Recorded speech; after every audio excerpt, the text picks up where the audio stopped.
दोस्तों, बहुत सारे विद्यार्थियों ने मुझे कमेंट्स कर पूछा है कि सर यमक और श्लेष अलंकार में क्या अंतर होता है, इसके बारे में आप हमें थोड़ा सा डिटेल में बताइए। तो इस वीडियो में आपके लिए यमक और श्लेष अलंकार में जो भी कॉमन डिफरेंस होता है उसके बारे में डिटेल में बताने वाला हूँ। तो आप इस वीडियो को लास्ट तक ज़रूर देखिए। इस वीडियो में आई होप आपको यमक और श्लेष अलंकार में जो भी डिफरेंस होता है वो अच्छे से समझ आ जाएगा। और आपने इससे पहले अलंकार संधि समास की वीडियो नहीं देखी है तो उनकी लिंक मैं आपको नीचे डिस्क्रिप्शन बॉक्स में दे दूंगा, आप वहाँ से उन वीडियोस को जरूर देख सकते हैं, जिन पर काफ़ी सारे विद्यार्थियों का अच्छा रिस्पॉन्स रहा है। तो उन्हीं की डिमांड पर मैं इस वीडियो को बना रहा हूँ। तो ठीक है, यहाँ पे हम समझते हैं यमक और श्लेष अलंकार में क्या अंतर होता है। तो ध्यान से देखिए और समझिए। सबसे पहले देखिए यमक अलंकार, इसकी बात करते हैं। यमक अलंकार की डेफिनेशन क्या कहती है कि एक शब्द अनेक बार आए किंतु प्रत्येक बार उसका अर्थ क्या हो, भिन्न अर्थ हो। एक शब्द अनेक बार आए किंतु प्रत्येक बार भिन्न अर्थ हो।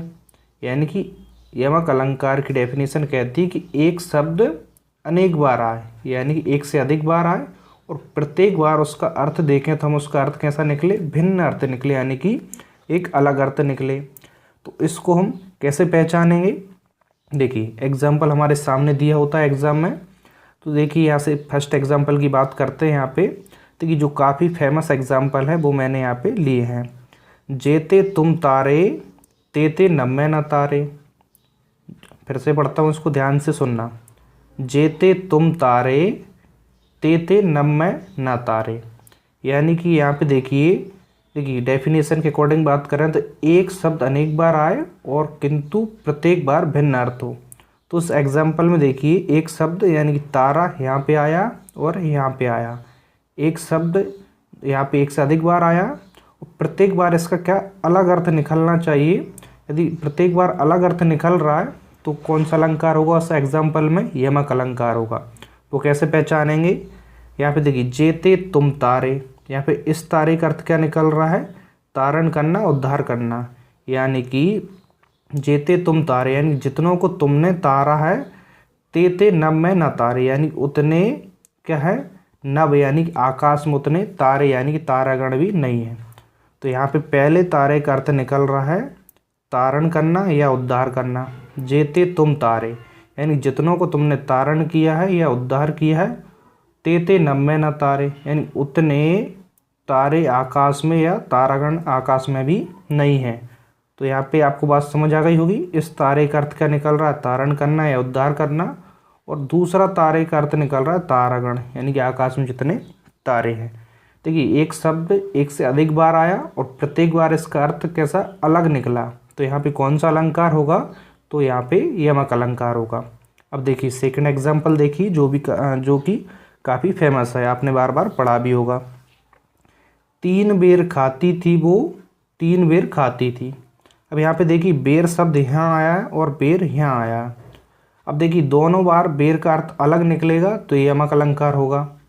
तो देखिए बेर का यहाँ पे क्या अर्थ निकल रहा है, तीन बेर खाती थी। यहाँ पे बेर का अर्थ निकल रहा है फल, यानी कि वो तीन, जो बेर एक फल होता है उसको खाती थी, वो तीन बेर खाती थी। यहाँ बेर का अर्थ निकल रहा है यानी कि समय, यानी कि वो तीन बार खाती थी, समय से लेकर निकल रहा है। इस बेर का अर्थ क्या, फल, और दूसरा जो बेर आया उसका अर्थ है समय, यानी कि वो तीन बार फल खाती थी। तो तीन बेर खाती थी वो तीन बेर खाती थी, काफ़ी फेमस एग्जाम्पल है, आपने बार बार सुना होगा। तो यहाँ पे बेर का अर्थ क्या निकला, फल, और सेकंड बेर का अर्थ क्या निकला, समय। तो एक ही शब्द आया दोनों बार और दोनों बार उसके अर्थ क्या अलग अलग निकले। तो जब भी इस प्रकार से एक शब्द अनेक बार आए किंतु प्रत्येक बार उसका अर्थ कैसा हो, भिन्न हो, वह कौन सा अलंकार होगा, वहाँ हमारा यमक अलंकार होगा। आई होप आपको यमक अलंकार के बारे में क्लियर हो गया होगा। तो चलिए अब इसके बाद श्लेष अलंकार में आगे बढ़ते हैं। अब इसको ध्यान से समझिए, इसमें काफ़ी कन्फ्यूज़न रहता है। श्लेष अलंकार, सबसे पहले हम श्लेष के अर्थ जानने की कोशिश करें तो श्लेष का अर्थ होता है चिपकना, यानी कि चिपका हुआ। श्लेष का अर्थ क्या होगा, चिपकना या चिपका हुआ। तो इसकी डेफिनेशन क्या कहती है श्लेष अलंकार की, एक ही शब्द के अनेक अर्थ निकलते हो। ध्यान से समझना, एक ही शब्द के अनेक अर्थ निकलते हो। यमक में क्या था, यमक में फिर से बता देता हूँ, एक शब्द अनेक बार आए और किंतु प्रत्येक बार उसका अर्थ अलग हो, यानी एक शब्द अनेक बार आता है किसमें, यमक में।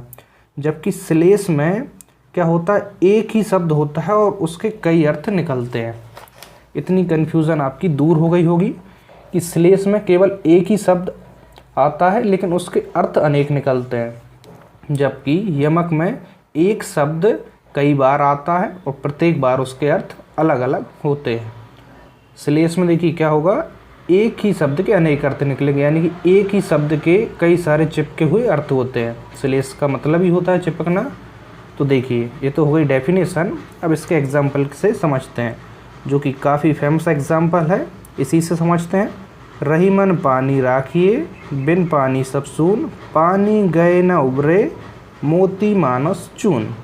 अब इसमें देखिए, इसमें आप सोच रहे होंगे पानी पानी और पानी कई बार आया। देखिए यहाँ पे पानी पानी कई बार नहीं आया है, यानी कि यहाँ पे सिर्फ कवि ने अपनी जो कविता है उसको बनाने के लिए यहाँ पे पानी शब्द को बार बार प्रयोग किया है। जबकि इस एग्जाम्पल में देखें तो सिर्फ इस वाले पानी में अलंकार का उपयोग हुआ है।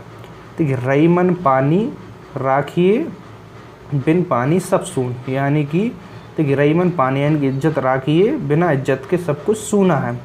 पानी गए ना उबरे, मोती मानुस चून।